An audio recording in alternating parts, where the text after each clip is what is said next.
تو وہ چیز جو سیکرٹ ہے نا وہ کنسسٹنسی ہے. کوئی بھی کام ہم مسلسل کرتے رہیں گے اس کا رزلٹ آئے گا. آپ نے کیا کام مسلسل کیا, آپ سے ویٹ مینیج نہیں ہو رہا اپنا, آپ کا بی ایم آئی تباہ ہو گیا. What is the secret to manage your weight? Consistency. مجھ سے ایک بندے نے پوچھا جی میں موٹا ہو رہا ہوں, میں کیا کروں, کوئی طریقہ بتائیں. اچھا جو موٹے ہو رہے تھے نا مجھ سے پوچھتے ہیں کیا کھائیں کہ پتلے ہو, یہ نئی ویرائٹی ہے. مطلب یہ سمجھ سے باہر ہے کہ کھا کے تو موٹے ہو رہے ہیں, تو کہتے ہیں کچھ کھانے کے لیے چیز بتائیں. کھانے سے تو چھوٹا ہے, واک کریں. اب واک کرنے کا اتنا نہیں ہوتا, یاد رکھیے گا یہ جو انسان کا جسم جب بھاری ہو جائے نا تو واکنگ سے اس کے گوڈے اڑ جاتے ہیں, کیونکہ جب وہ چلتا ہے تو اس کے گوڈوں کا وزن پڑتا ہے, اس کے پیٹ کا وزن پڑتا ہے گوڈوں پہ, تو گوڈے اڑ جاتے ہیں. تو اگر آپ سمجھتے ہیں کہ آپ جسم آپ کا بھاری ہے اور آپ نے اب اس کو کم کرنا ہے, تو اس کے لیے واک نہ کریں, اس کے لیے سائیکلنگ کریں. کیونکہ سائیکلنگ میں آپ نوٹ کریں گوڈوں پہ وزن ہی نہ پڑتا, وہ اپنے طور پہ چڑھ رہے ہوتے ہیں نا, تو سائیکلنگ کریں. Walking is very good. Walking is good for your hypertension. It will control your BP. It will control your diabetes. It will control your lungs. It will have a good impact on your mood. It will have a good impact on your muscles and bones. But remember, when it comes to weight loss, walking is the least prescribed thing or activity. اب رات کو جا کے 1200 calories کھاتے ہیں اپنے دوستوں کے ساتھ, کیا خیال ہے, دمبا کڑائی دیسی مکھن ڈال کے. اب 1200 کیلریز آپ کیا کتنی دیر میں اڑائیں گے, مجھے بتائیں کتنا چل لیں گے آپ. 4 ایکسرسائزز ہیں جو کہ ایکسرسائز کی فیلڈ میں کیلریز کو برن کرنے بڑی اچھی. ایک تو روپ جمپنگ ہے, یہ اچھی ہے. دوسری سائیکلنگ ہے. تیسری سوئمنگ ہے. اور سب سے اچھی رننگ ہے.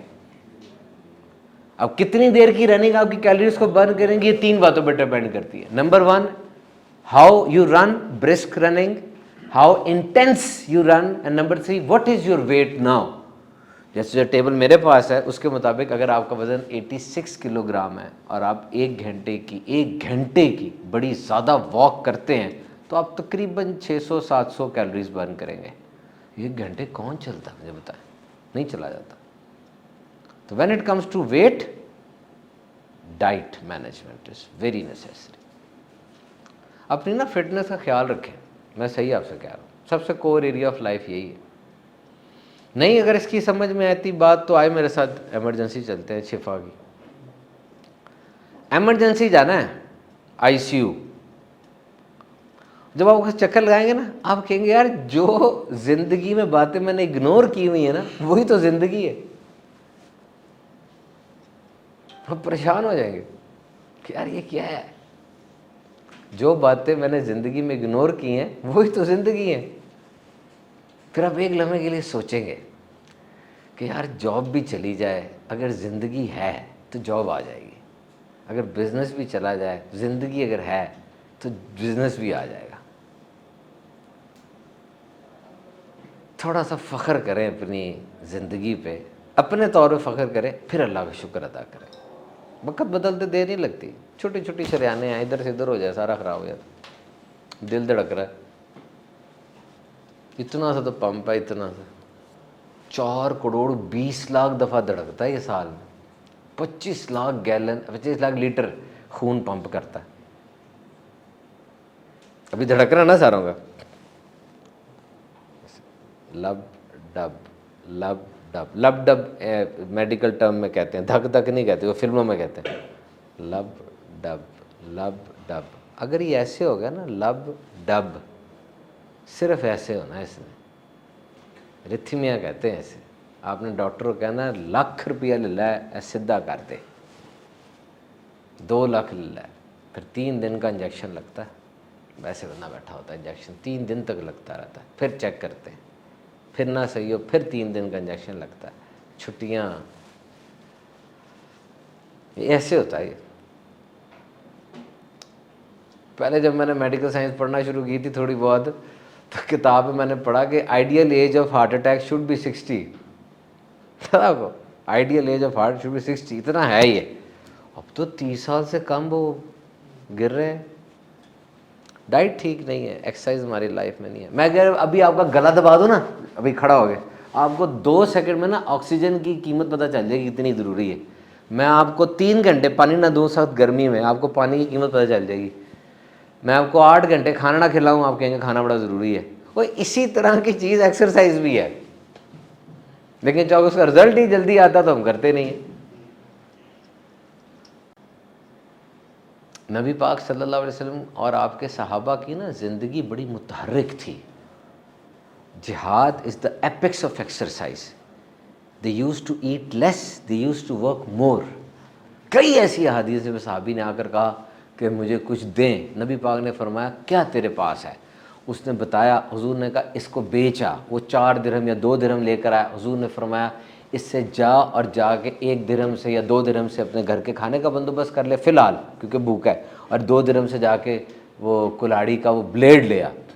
اب کلاڑی کا بلیڈ لے آئے تو بلیڈ لا کے اس کو جوڑا اور کہا کہ جاؤ اب اسے کاٹو، اور 15 دن نظر نہ مجھے آؤ. 15 دن بعد آئے تو 15 درہم آ چکے تھے. اب ایک ٹریجر آ گیا تھا، ایک چیز آ گئی تھی. تو 15 دن کیا کیا؟ پھر حضور نے فرمایا بہتر تھا تیرے لیے یہ کام جو میں نے تجھے بتایا، اس سے بہتر تو قیامت کے دن تیرے چہرے پہ دھبا پڑا ہوتا، مانگ جو رہا تھا. حضور ایگزرشن دیتے تھے، ورک. اور خود بھی نبی پاک کی حیات طیبہ کیسی ہے، کتنا کام تھا اس میں. مدینہ پاک میں ہجرت کے بعد 2 ہی کام ہوئے ہیں، یا تو جہاد ہوا یا جہاد کی تیاری ہوئی ہے. اور 3rd کام کیا ہوا مجھے بتائیں؟ دین کی تبلیغ تو وہ تو پرماننٹ فیچر آف اسلام ہے نا، وہ تو بلٹ ان اسپیکٹ ہے.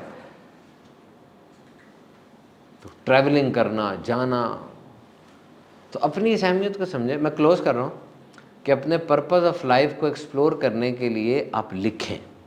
میں نے اپنی زندگی میں لکھنے سے بہتر کوئی چیز نہیں پائی. آپ کو کوئی پریشانی ہے آپ لکھیں. رات ہو گئی ہے، ٹینشن زیادہ بڑھتی چلی جا رہی ہیں، ایک ایسی آ گئی ہے جو کہ روٹ کاز بن کے پورا درخت ٹینشن کا کھڑی کر رہی ہے، لکھیں. آپ جب لکھیں گے نا، پڑھے لکھے لوگ ہیں، آپ کی لکھائی آپ کو سولوشن دے گی. ایک سائیکالوجسٹ کا کہنا تھا کیا پرابلم ہے، رک جاؤ لکھ کے لاؤ. اس نے کہا کیوں؟ کہا جب تم لکھ لو گے نا آدھی حل ہو جائے گی. جاؤ آج یہ کر کے دیکھو، لکھ لو جو کچھ بھی ہے نا دل میں لکھ لو اس کو. یاد ہے بچوں نے ڈائری لکھنے کا رواج ہوتا تھا. ہماری ایج شاید ابھی یہ ہے، بچپن میں نا بڑے بوڑھے ڈائری لکھتے تھے. یار روز میں ڈائری لکھوں، why? This is very important. Cool and calm رہتا ہے. لکھ لیں، آپ کو اس کا بہت زیادہ فائدہ ہوگا. دعوت اسلامی کا یہ شعبہ FGRF یہ ماشاءاللہ ہمارا بہت زیادہ کام کر رہا ہے. اور دعوت اسلامی کے بہت سے شعبہ جات ہیں. جس آفس میں ہم ہیں یہ دعوت اسلامی کا شعبہ ہے Faizan global relief foundation. Health care اس میں ہم دیتے ہیں، فوڈ اینڈ راشنز ہے، ایجوکیشن ہے، پلانٹیشن ہے، ڈیزاسٹر مینجمنٹ ہے، اور ریہیبلیٹیشن کے اس میں کام ہوتے ہیں. آپ بھی دعوت اسلامی کے ماحول سے وابستہ رہیے. انشاءاللہ ہم کوشش کریں گے اس جگہ پر ریگولر کچھ نہ کچھ سیشنز آپ کے ہوتے رہیں. پرسنالٹی ڈیولپمنٹ ہوتی ہے، سیکھتا ہے انسان، سمجھتا ہے. پھر ایک کلاس روم سٹنگ کے اندر کوئی اگر بول رہا ہو نا تو اس کا زیادہ امپیکٹ ہوتا ہے، کیونکہ آٹومیٹکلی انسان اڈیپٹ کر جاتا ہے کہ میں جو کچھ بھی ہوں یا میں اسٹوڈنٹ ہوں. اور اسٹوڈنٹ رہیے گا پلیز، اسٹوڈنٹ رہیے گا. اسٹوڈنٹ ہونے سے انکار کبھی نہ کیجیے گا. چھوٹا سا بچہ بھی آئے نا اس سے بھی کچھ لے لیں. کل میں ایک مال پہ تھا فیملی کے ساتھ، تو ایک بچہ آیا، وہ سعودی عرب سے آیا تھا. تو میں نے کہا کیا کر رہے ہو؟ کہتا جی آن لائن میں قرآن حفظ کر رہا ہوں. کہاں تک پہنچے ہو؟ 11 سپارے تک. ساتھ وہ کیمبرج میں او لیولز بھی کر رہا تھا اور اس میں بھی ایز لے رہا تھا. یہ میری زندگی کا پہلا بچہ ہے جو کہ حفظ بھی اچھا کر رہا ہو اور ریگولر اسٹڈیز میں بھی ہو. کیونکہ میری اپنی آئیڈیالوجی یہی ہے کہ حفظ والا حفظ ہی کرے. قرآن پاک پڑھنا آسان نہیں ہے، وہ پڑھ لیتا رہا جلدی ختم کر کے پھر ریگولر اسٹڈیز میں ہے. But he was doing both and he was doing good. میں نے اسے کہا کہ تم میرے لیے ایک انسپریشن ہو. تو اگر آپ اسٹوڈنٹ بننے کے لیے تیار ہو جائے نا، اگر آپ اسٹوڈنٹ بننے کے لیے تیار ہو جائے، ٹیچر نمودار ہو جاتا ہے. آپ تیار ہو.